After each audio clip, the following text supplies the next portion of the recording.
Hey guys, Kyle the Death Knight of Anime here, bringing you my review for One Piece episode 843. I know it's a miracle. I actually got one, actually got one done at a reasonable time this time around.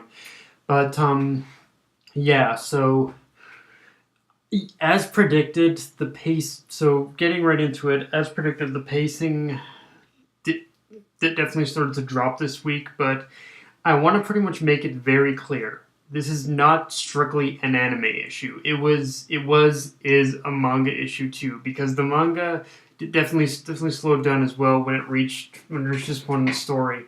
Like honestly, the only difference is that the manga is done with this content. So is done with this content. So it's done with this content. So it'd be easy. It would be easy to read through it. But trust me, but but trust me, if you're pretty much there, if you're pretty much if all you anime onlys were pretty much there when Oda was still kind of drawing this stuff out, you'd basically get the exact same experience. Like the pretty much the pacing in the manga. In the manga during that time, it was very sluggish. It probably wasn't as sluggish. I mean, even then, I guess you could argue it still wasn't as sluggish as the anime, but even then, pretty much the manga was when the manga was dealing with this content, it was still it was still a bit of a chore in order to get through this stuff weekly in the manga too. So yeah, I just thought I'd cleared the air on that because I was noticing a lot of comments on Crunchyroll that were just bashing the shit out of out of the anime for its pacing right now. So, but yeah, I just wanted to clear the air that yeah, it isn't strictly an anime issue. That the manga kind of had a little bit of a the manga went through this as well. Now, believe it or not, Stassi's words in this chapter about what happened on Whole Cake Island pretty much being big news actually has a double meaning and in a way is a clever bit of foreshadowing for what's going to happen after the Straw Hats successfully escape. I won't say anything more, but keep in mind that you're going to be seeing a lot more Morgans in the background and let's just say just pretty much on the fact alone that he's from that he's from a reporter pretty much is going to indicate that he's going to write about this shit, and trust me, it is going to have some and it is going to have some it is going to have some jaw dropping. Pretty much after this, what's going to happen after this is going to make all of you guys drop your fucking jaws. I'm just going to say that much. But yeah, and honestly, like I've said it many times before, and I'll say it again. Poor Caesar. Even after getting his heart back and gaining his freedom, people still don't give a shit about him. I mean, granted, some of it warranted, like what Nami brought up about the kids on Punk Hazard. But seriously, at least at least a bit of a civil goodbye would have been nice. But no, instead we get a lot of straight up savagery from pretty much Nami, and I guess it's in own way is the closest thing to a goodbye that anyone like Caesar is gonna get. But it's like seriously, you've run this dude like a fucking you've run this dude you've run this dude like a dog and a slave. Like just cut him a little slack. Just humor him. Do something like give the man a little bit of like.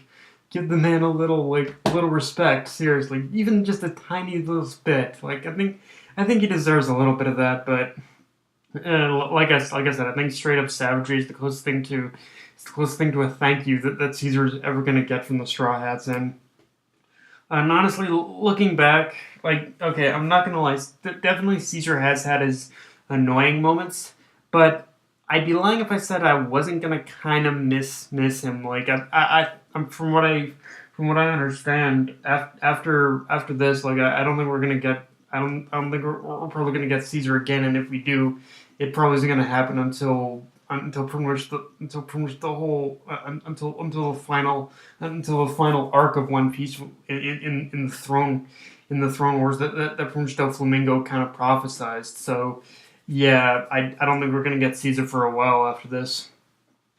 And yeah, Big Mom has gone into a hunger-induced rampage at this point, and like I said, this is at the point in the story where the pacing is going to dip quite a bit because for the next chunk of episodes, it's mainly going to consist of the Strats being chased by Big Mom and the Big Mom pirates.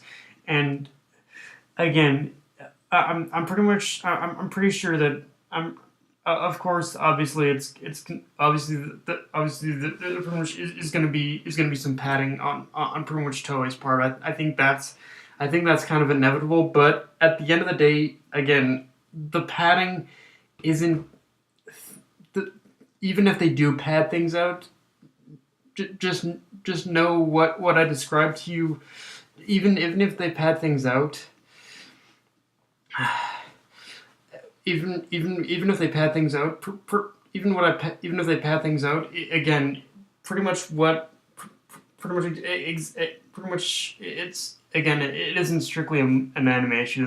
The manga's I already described to you guys what it is, so yeah, it is gonna be slow paced, but again, it's not necessarily gonna be all the anime's fault. The anime might contribute a little bit of problematic aspect, but again, it isn't gonna be strictly the anime's fault. It's pretty much all because of how the manga played this stuff out. Now, I will say that one upside to look forward to is that we are steadily getting closer to one of the most epic battles in the series thus far, Luffy versus Katakuri. But like I said, it's still probably going to take a while. But trust me, when we pretty much get to that fight, pretty much depending on how Toei handles it, hopefully they handle it well. I'm putting my faith in them on that one. But once we get to the Luffy and Katakuri fight, that is going to be some of the most epic fucking shit you guys are going to see in your life. I guarantee you, like, Luffy versus Katakuri. Manga, I'm telling you guys as a manga reader right now, Luffy versus Katakuri was probably one of the most epic fights in One Piece thus far.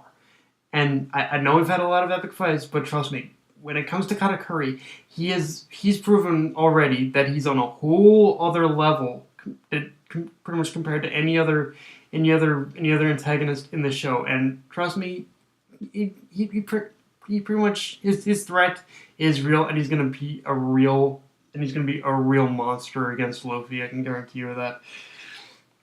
So, and a bit of a side note, I guess we also get introduced to Charlotte Combo, the eldest daughter of Big Mom, and no lie, looking at her close, like we've already gotten a look at this character, but looking at her close up, her just the way she's designed, it kind of reminds me of basically the Food Fight movies version of Chiquita Banana, like pretty much just in her design, her clothing. It reminds me of the Chiquita Banana like mascot or whatnot. But yeah, just I don't know why I said that. Just a bit of a weird little thing to note that yeah, she looks like Chiquita Banana. And but yeah, guys, that's pretty much all I got for this review. If you enjoyed the video, like, comment, subscribe, follow me on Twitter and Facebook. Death Knight of Anime, signing off.